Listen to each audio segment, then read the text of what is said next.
Olá pessoal, bem-vindos ao Conceito-Chave. Meu nome é Fernando Souto e hoje a gente vai ter uma segunda aula sobre materialismo dialético. Nós já fizemos uma aula de introdução à dialética, fizemos a primeira aula sobre materialismo dialético e hoje estamos fazendo a segunda. E vocês podem ver nesses vídeos aqui em cima, ok? Vamos lá.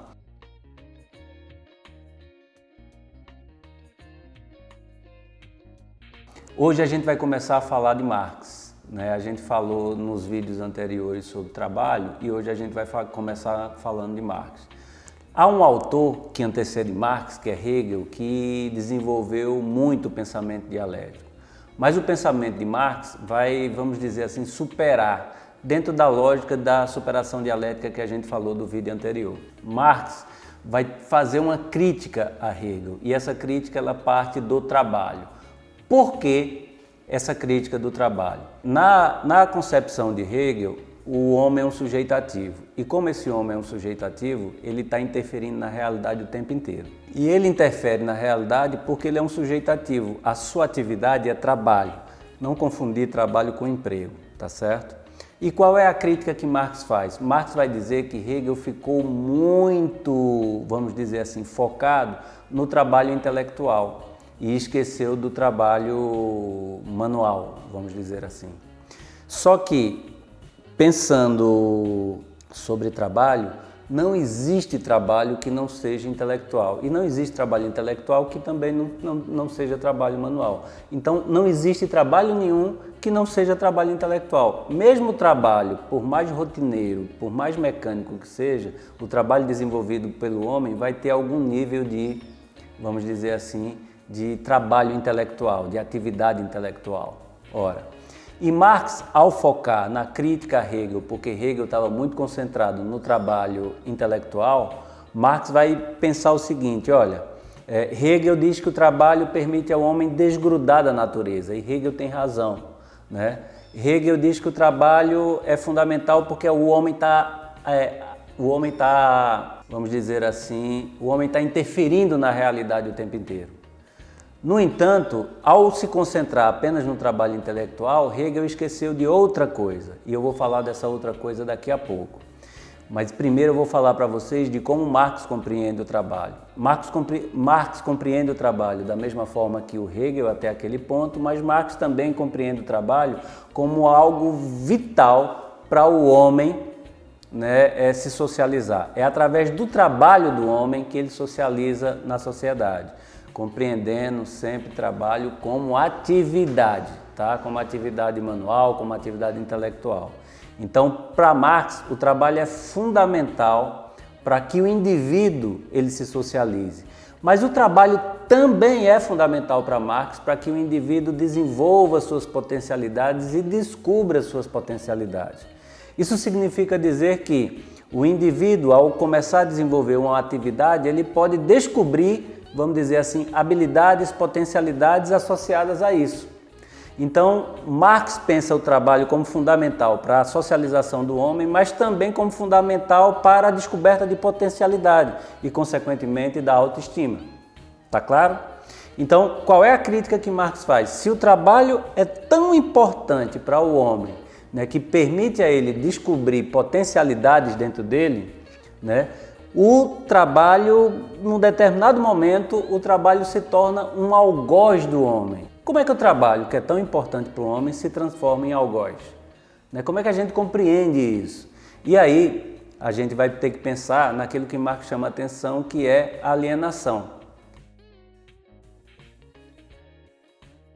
Para Hegel, a alienação era uma coisa positiva, né?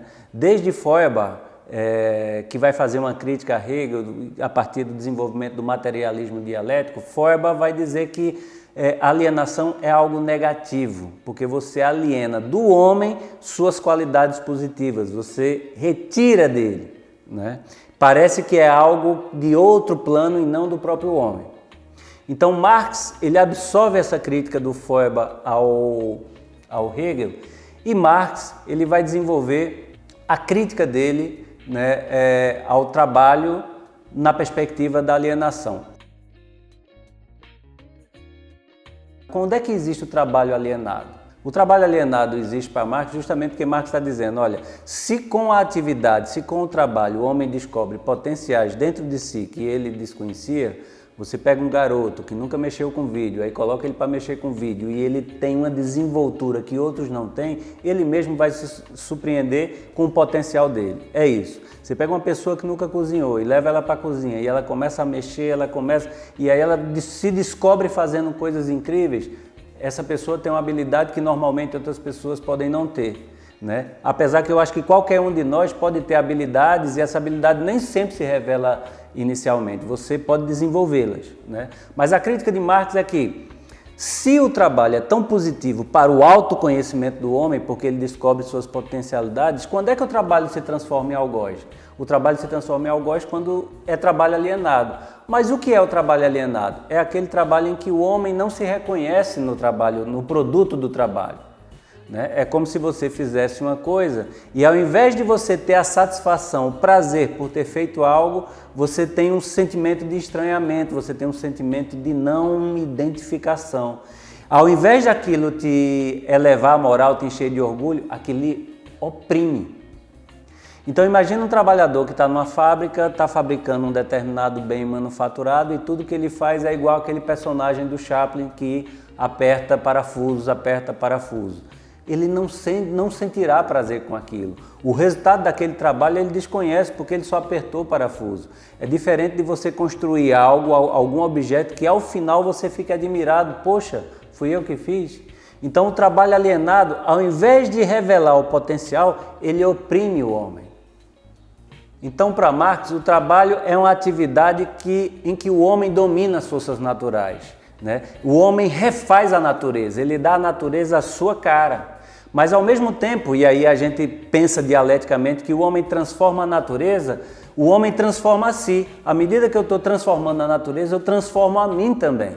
Porque o desenvolvimento de habilidades faz com que eu enxergue as coisas de forma diferente. Eu desenvolvo uma técnica para fazer um determinado objeto e à medida que eu faço aquilo, eu descubro coisas sobre mim também. Eu também me transformo. Então, é uma mão dupla, é dialética pura. Então, Marx vê o trabalho dentro dessa perspectiva. Ora, mas como surge o trabalho alienado? O trabalho alienado surge justamente do exemplo que eu dei anteriormente, da divisão do trabalho. Né? Um sujeito apenas aperta, vamos dizer assim, parafusos, enquanto o outro coloca uma chapa, enquanto o outro está no escritório pensando como deve ser aquele trabalho e cada um faz apenas uma parte parcelada. Quando o produto final está pronto, o indivíduo não se identifica com ele, porque ele fez uma parte ínfima daquele trabalho. E aí a divisão do trabalho, o que é essa divisão do trabalho? Para Marx, divisão social do trabalho é igual à propriedade privada. Eu tenho recurso, eu compro a mão de obra para fazer um trabalho, mas eu imponho àquela mão de obra, aquela força de trabalho, como ela deve fazer o trabalho. Não importa se o indivíduo tem uma técnica, eu quero que ele faça do meu jeito, porque eu estou pagando. Eu retiro desse indivíduo toda a sua subjetividade do trabalho, ok? E aí é nesse sentido que o trabalho, que poderia ser libertador e revelador de potencialidades, o trabalho se torna em algo alienante para o indivíduo. E qual é a solução? No materialismo dialético, a solução é a luta de classes, né? A solução está associada com o fato de que uma classe compra trabalho e impõe a outra, uma classe domina e a outra é dominada. A solução dentro do materialismo dialético seria a própria disputa política naquilo que a gente compreende como luta de classe. A classe que é dominadora é a dona dos meios de produção, os meios de produção são as fábricas, são as ferramentas, a terra, e o trabalhador só tem uma mercadoria para vender, que é a sua força de trabalho. Essas duas classes se distinguem por uma ser a dona dos meios de produção e a outra por ser apenas dona da sua força de trabalho. Dentro do materialismo dialético, o conhecimento é totalizante, né? A atividade humana é uma atividade de totalização, é um processo de totalização que nunca acaba. Mas o que é a totalização?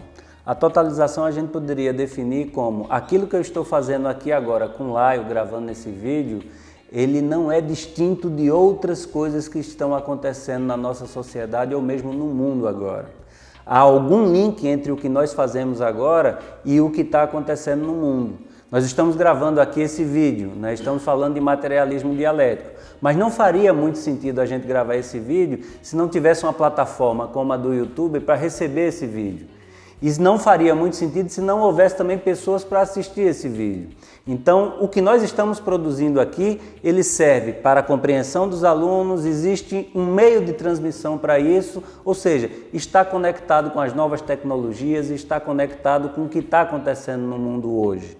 Então, nada do que a gente está fazendo em sociedade é distinto de outras coisas. Isso significa dizer que, à medida que nós estamos fazendo isso, a gente pode pensar, claro, com a ajuda do pensamento dialético, que há um processo de totalização. E esse processo de totalização é como eu encaixo o que eu estou fazendo aqui agora com a totalidade do que está acontecendo no mundo. Essas coisas não são distintas.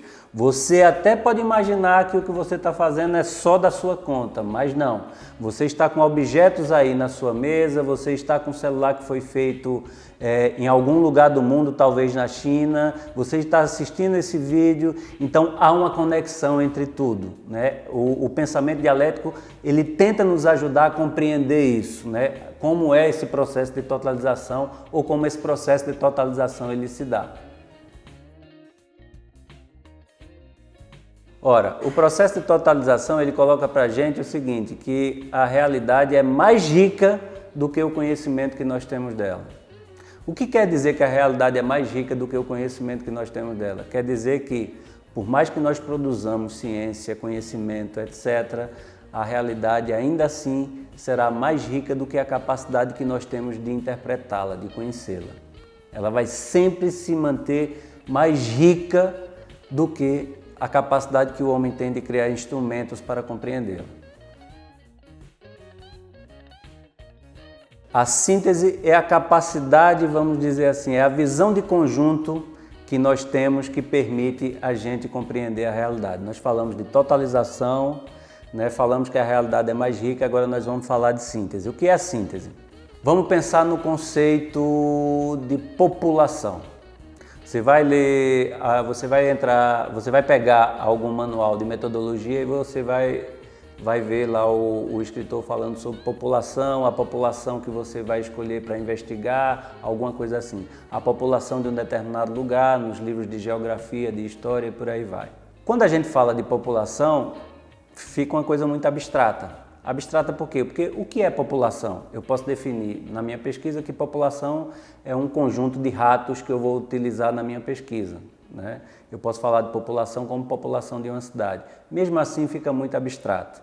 Como é que se dá o processo de totalização dentro do materialismo dialético? Se nós pegarmos o conceito de população, né, e formos interpretar na perspectiva da totalização da dialética, a gente vai se aproximar mais do que a gente quer chamar por população.